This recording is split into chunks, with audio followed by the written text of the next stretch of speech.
في فيديو جديد معاكم دعاء جاد. الفيديو ده من أهم الفيديوهات اللي هنقدر نتعرف فيها على أحسن المؤثرات الصوتية والمؤثرات البصرية اللي هتخلينا نبدع في إنشاء المحتوى على قناتنا النهاردة في المونتاج. وعشان كده في الفيديو هنتعرف إزاي نبحث عن الملحقات والمونتاج، وإيه هي المواقع اللي ممكن أبحث فيها ولاقي ملحقات خاصة بالمونتاج متقسمة عندي. أول حاجة متقسم عندي الصوت، الصورة، والمؤثرات البصرية. من الأقساط دي هنتعرف عليه ازاي نبحث عنه، وازاي الموقع اللي ممكن أبحث فيه. بس قبل ما نبدأ عاوزين نعلي رينج الفيديو. كل اللي عليك تضغط بس لايك وكومنت وشير لأصدقائك، ويلا بينا نبدأ الشرح الجامد جامد ده.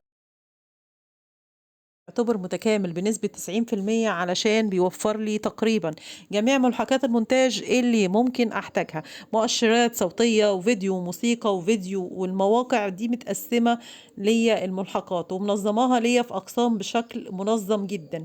فيديو ساوند افكت وميوزك وفيديو تمبلت. وخلينا نبدأ مثلا في البداية ونوضح يعني ايه ساوند افكت، وعلشان اللي مش عارف في البداية يعني مؤثرات صوتية، ودي بتختلف عن الموسيقى. يعني مثلا مؤثر صوتي اللي هو صوت المطر او الطبيعة او الصوت اللي هو الصوت بايدك، احساس بالمشهد حتى لو مش شايفه. فعشان كده المؤثرات الصوتية دي بتعتبر جزء اساسي من مونتاج الفيديو. وخلينا نشوف في الفيديو زي ده بيعتمد بس على المؤثرات الصوتية. ممكن تشوفها لأنه بيستخدم بالمؤثرات الصوتية بشكل احترافي، وبيوصل الشرح وفكرة أو قصة المشهد بالمؤثرات الصوتية. فنشوف ازاي بيجيب المؤثرات الصوتية دي، ازاي نقدر ان احنا نحتفظ بيها ونقدر ان احنا نستخدمها تمام بأنواع مختلفة. أول حاجة هنضغط على قسم الساوند افكت من الشريط اللي فوق. هنلاقيه متقسم لمؤثراته الصوتية، ولأنه بينتشر على طول. مثلا هنلاقي انواع كتيره ليها برضو المؤثرات الصوتيه والخاصه عموما، بتستخدم في الانتقالات بين المشاهد، وعلى حسب الانتقالات اللي انت مستخدمها بين المشاهد بتختار التاثير الصوتي المناسب ليه. زي كده مثلا.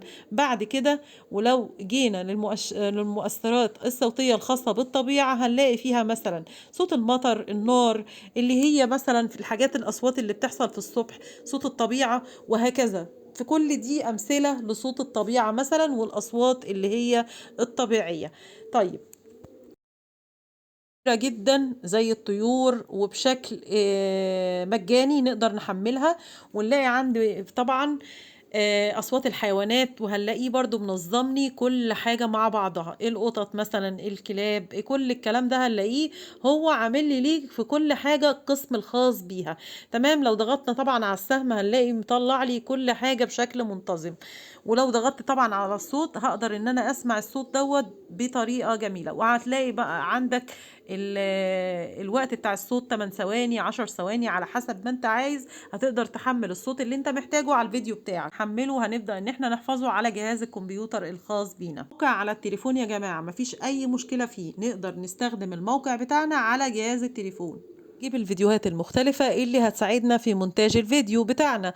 هنضغط على قسم الفيديوهات في ستوك، وهنلاقيه مقسم لنا الفيديوهات لأقسام برضو، زي مثلا لايف ستايل فود طبعا فيديوهات الأكل وأنيمي وأنيمال وهكذا. ولو ضغطت على اللي هي الطبيعة هنلاقي برضو مقسمها لي لأقسام.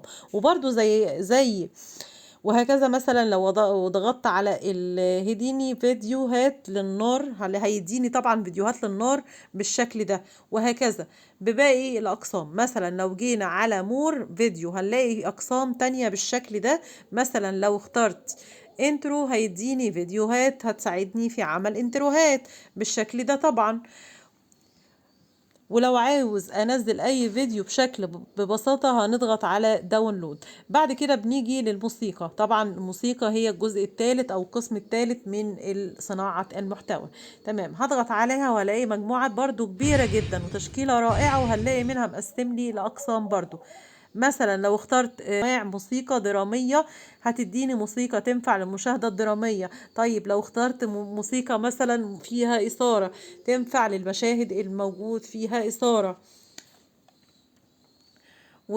بعد كده نيجي بقى للصور. الموقع ده ما فيهوش ملحقات خالص بالصورة، علشان كده هنستخدم موقع تاني خالص اسمه بيكسل، اللي هو موجود قدامنا دلوقتي.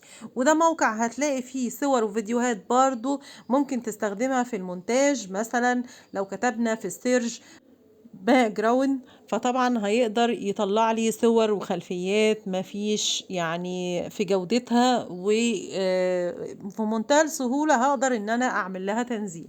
تمام كده. مونتاج فيديوهات الدحيحة بقى، اللي هي الفيديوهات اللي فيها شغل كتير، وهنعمل بيها تأثيرات الورق بالشكل ده، وهنعرف ازاي نستخدمها في الفيديوهات الجاية. ولو عايزين جزء تاني من ملحقات المونتاج والمصطلحات اللي ممكن نستخدمها في البحث وعن ملحقات المونتاج، اكتبوا لي بقى في التعليقات. وفي الفيديوهات الجاية هنتعرف ازاي نستخدم الملحقات دي في المونتاج بطريقة احترافية. وما تنسوش اللايك والاشتراك في القناة. وبس كده، في امان الله. السلام عليكم ورحمة الله وبركاته.